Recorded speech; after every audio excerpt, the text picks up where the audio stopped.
ఈ పాండవులు 5గురు కుంతి కూడా ప్రతిరోజు భిక్షాటన చేస్తున్నారు. ఎవరండి? ఏ సామాన్యమైన వ్యక్తులా? ఏ వెయిటింగ్ లిస్ట్ కన్ఫర్మ్ అవ్వకపోతే ఉపద్రవం వచ్చిందంటాడు. ఓ రోజు 2 గంటలు కరెంటు పోతే అయ్యి బాబాయ్ చచ్చిపోతున్నానంటాడు. మిక్సీ ఇంట్లో పాడైపోతే చచ్చిపోయామంటాడు. సిలిండర్ అయిపోతే చచ్చిపోయామంటాడు. ఏదో ఆఫీస్కి వెడదాం అనుకునే వేళకి మోటార్ సైకిల్ టైర్ పంచర్ అయి కనపడితే చచ్చిపోయామంటాడు. రోజు ఎన్ని మాటలు చచ్చిపోతాడు. అక్క చిన్న చిన్న చిన్న చిన్న పెన్ను కనపడకపోతే చచ్చిపోయాం. అన్నిటికీ చచ్చిపోయాం. పక్కవాడిని చచ్చిపోయాం. ఎంత కష్టాన్ని ఓర్చుకుని వాళ్ళు బతికారు. సీతమ్మ తల్లి కన్నా కష్టపడ్డావా, పాండవుల కన్నా కష్టపడ్డావా? ఏమి నీ కష్టం? అయిందానికి కాందానికి ఇంకా కనపడ్డవాడికల్లా అయ్యా నాకు ఇది ఒక్కటి ఉందండి, గట్టెక్కాలి ఎలా అయినా, మీరు ఏదోటి చెబుతురు, అదే పనిగా. అందుక నీ కష్టాన్ని ఓర్చుకుని పాపాన్ని పోగొట్టుకునే ప్రయత్నం చేయాలి. కానీ ఇంక ఎప్పుడూ సుఖమే.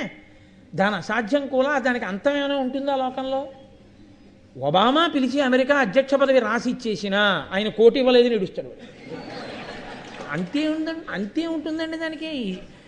ఎందరికో ఎన్నో లేనివి ఈశ్వరుడు నాకు ఇచ్చాడు అన్ననాడు నీకు తృప్తి. కళ్ళు లేని వాళ్ళు ఉన్నారు, నీకు కళ్ళు ఉన్నాయి. అసలు వినపడని వాళ్ళు ఉన్నారు, నీకు వినపడుతుంది. అసలు పాపం నోరు విప్పి మాట్లాడలేని వాళ్ళు ఉన్నారు, నీకు నోరుంది, చక్కగా మాట్లాడగలవు. ఏమి నువ్వు ఎంత ఐశ్వర్య సంపన్నుడవో ఆలోచించు. ఈశ్వరుడు నీ పట్ల ఎంత ఉదారుడై ఉన్నాడు.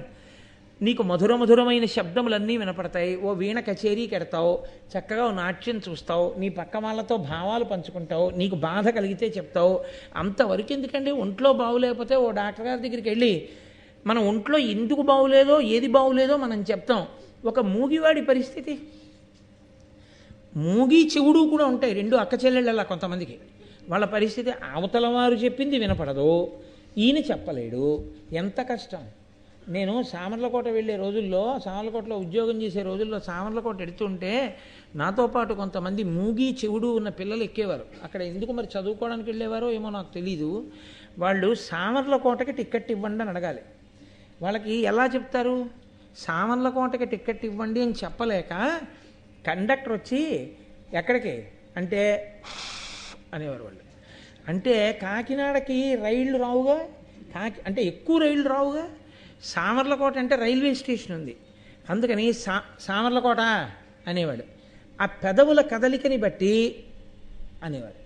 అంటే పాపం ఎన్ని అని ఇలా అనేవాడు అతను.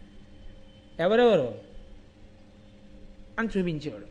మరి ఇతను మావాడు కాదు.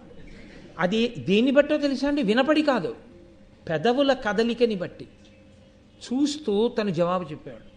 అది ఎంత కష్టమో మీరు ఆలోచించండి. నిజంగా జీవితంలో మనం అనుభవిస్తున్న సుఖంతో పోలిస్తే వాళ్ళు అనుభవిస్తున్నది ఏ పాటండి? వాళ్ళు ఏమనుభవిస్తున్నారు? ఓ కళ్ళు లేనివాడు ఏమనుభవిస్తున్నాడు?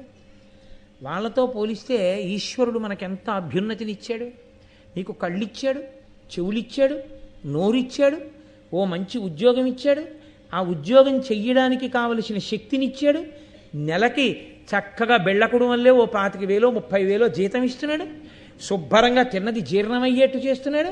సాయంకాలం 1 గంటన్నర సేపు పరమేశ్వరుడు గురించి చెప్పడానికి నీకు ఒళ్ళు నిప్పా. ఎందుకు చెప్పలేవు?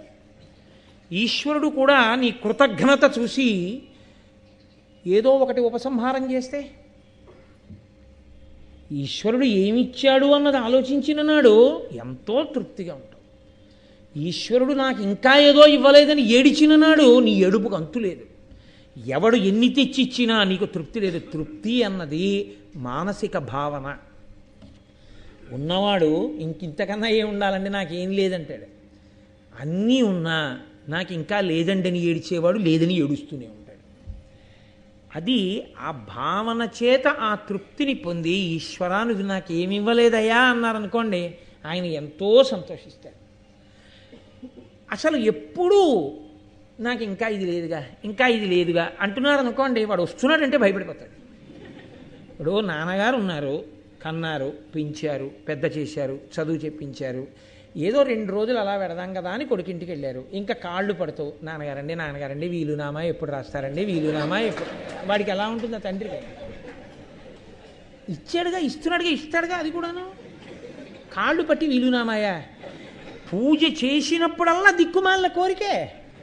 వాడు ఇచ్చిన వాడికి కృతజ్ఞత ఏది? ఈశ్వరా, నువ్వు నాకు ఇన్ని ఇచ్చావు, నేను నీకు ఏమి ఇవ్వగలను అని ఒక్కనాడు కన్నుల నీరు పెట్టుకుని ఒక్క స్తోత్రం చేసి నీ ఆనందాన్ని, నీ తృప్తిని పరమేశ్వరుడి దగ్గర ఆవిష్కరిస్తే, నేను ఇంత ఇస్తే అంతని పొంగిపోతున్నావా నాన్న అని నువ్వు అడగకుండా నీకు ఇస్తాడు. ఎన్ని ఇచ్చినా నాకు ఇంకా లేదండి, ఇంకా లేదండి, ఇంకా లేదండి, అదే ఏడిచిన వాడిని చూసి ఈశ్వరుడికి అంత అసహ్యం వేస్తుందండి. ఇంకా ఆయన కాబట్టి ఊరుకుంటున్నాడు, నాలాంటి ధూర్తుడైతే. కాబట్టి ఆ తృప్తి చాలా ప్రధానం. మహాభారతంలో దేనికి మహానుభావుడు ఋషితుల్యుడైన నన్నయ్య గారు ఇస్తున్నారంటే, లేదని ఏడవకు. కష్టాన్ని ఓర్చుకోవడంలో పాండవులు భిక్షాటన చేశారు. నీకంత కష్టమేం రాలేదు, నువ్వేం బెచ్చం ఎత్తుకోవట్లేదుగా ఎక్కడికి వెళ్ళి, నువ్వు ఎందుకంత బెంగెట్టేసుకుంటావు? వాళ్ళ కష్టాన్ని తలుచుకుని అంతంత మహాశక్తివంతులు అంతగా దేశకాలములందు ఒదిగారు. ఒదగడం నేర్చుకో. దేశకాలములు తెలియని బతుకు బతకకు, ఆ ఓర్పు లేని బతుకు బతకకు, అసహ్యకరమైన బతుకు అది. 10 మందికి బరువుగా ఉంటావు నువ్వు.